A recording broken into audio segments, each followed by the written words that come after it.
Bismillahirrahmanirrahim. Assalamualaikum warahmatullahi wabarakatuh.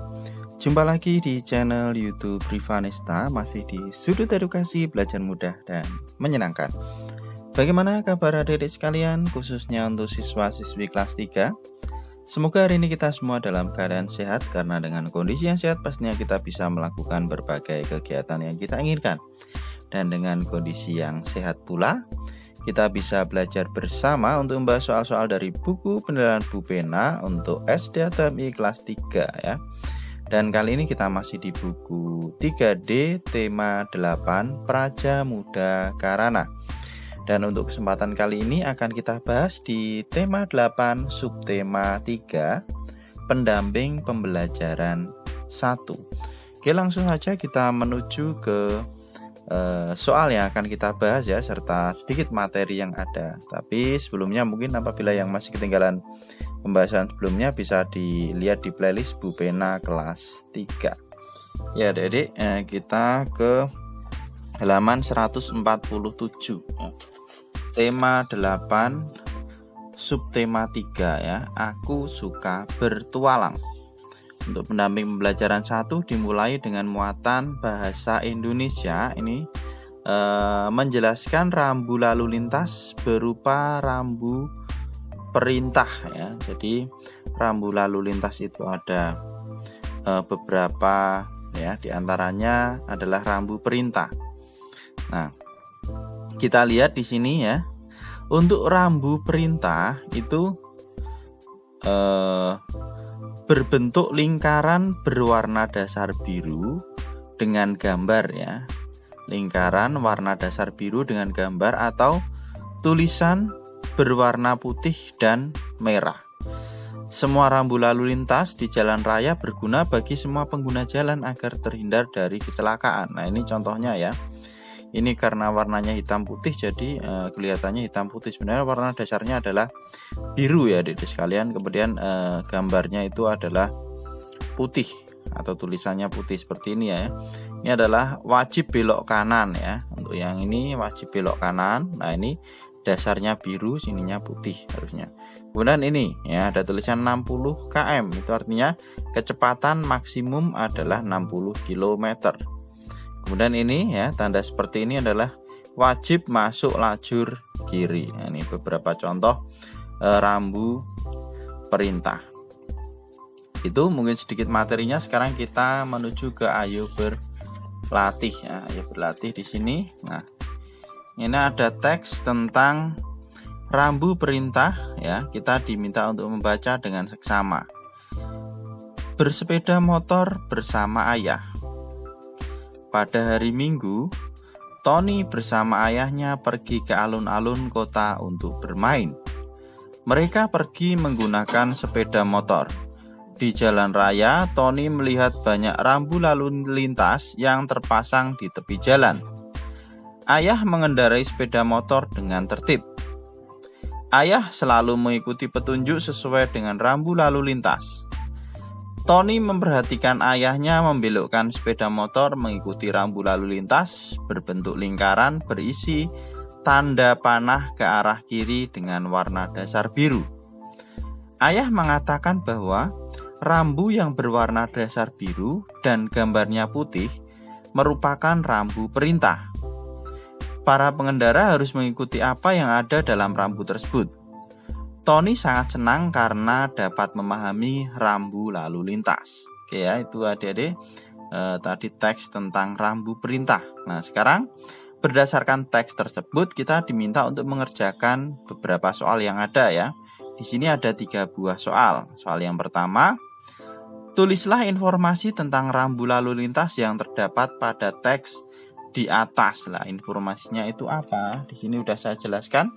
Untuk soal nomor 1 ya. Jadi ya, informasi yang kita peroleh adalah rambu lalu lintas yang berwarna dasar biru dan gambarnya putih itu merupakan rambu perintah ya. Jadi yang warna dasar biru dan gambarnya putih adalah menunjukkan rambu perintah. Nomor 1 ya. Kemudian nomor 2, tulislah arti dari rambu perintah berikut ini ya. Ini ada 3 buah, A, B, dan C ya. Jadi yang A itu adalah perintah untuk belok kanan. Kemudian yang B ini adalah kita wajib mengikuti arah yang ditentukan pada bundaran. Jadi harus berputar ya. Kemudian yang C ini perintah untuk berjalan lurus ke depan ya. Oke, di sini udah saya tuliskan juga ya. Untuk yang A itu adalah rambu perintah belok kanan. Kemudian yang B wajib mengikuti arah yang ditentukan pada bundaran, dan yang C rambu perintah untuk berjalan lurus ke depan. Lanjut ke soal nomor 3. Buatlah gambar 2 buah rambu perintah lainnya yang kamu ketahui. Tuliskan juga informasi tentang rambu lalu lintas tersebut. Oke. Di sini ada 2 ya, saya buatkan ya. Yang pertama gambarnya ini mungkin adik-adik bisa diwarnai ya. Warna dasarnya harusnya biru, kemudian di sini putih. Nah, itu menunjukkan rambu perintah. Ini artinya adalah wajib mengikuti arah ke kiri. Kemudian satu lagi karena diminta 2, nah arah sebaliknya aja ya, kita supaya lebih mudah. Ini sama, warna dasarnya bisa dikasih biru, kemudian tanda panahnya putih ya. Ini artinya adalah wajib mengikuti arah ke kanan. Kalau ini tadi ke kiri, ini ke kanan. Itu adik-adik untuk yang bahasa Indonesia berarti sudah kita bahas. Ayo berlatihnya, ada 3 nomor. Selanjutnya ini ada muatan matematika KD 3.13. Ini bagaimana cara mengumpulkan data ya. Jadi data adalah catatan informasi mengenai suatu hal. Misalnya data jenis pekerjaan orang tua siswa kelas 3. Pengumpulan data itu dapat dilakukan secara langsung maupun tidak langsung. Nah, ini ya cara pengumpulan data, ada dengan cara wawancara, kemudian ada dengan cara pengamatan langsung, ataupun dengan cara menyebarkan kuesioner ya. Kuesioner itu adalah daftar pertanyaan tentang suatu hal yang harus diisi atau dijawab oleh responden. Siapa itu responden? Responden adalah orang yang menjawab kuesioner, itu disebut responden. Kemudian setelah data terkumpul, kita dapat menyajikan dalam bentuk tabel atau diagram agar lebih mudah dibaca. Contohnya seperti ini ya adik-adik, hasil wawancara jenis pekerjaan orang tua beberapa siswa. Nah ini ya, jenis pekerjaan, kemudian banyaknya, kemudian ditulis dalam bentuk bilangan ya.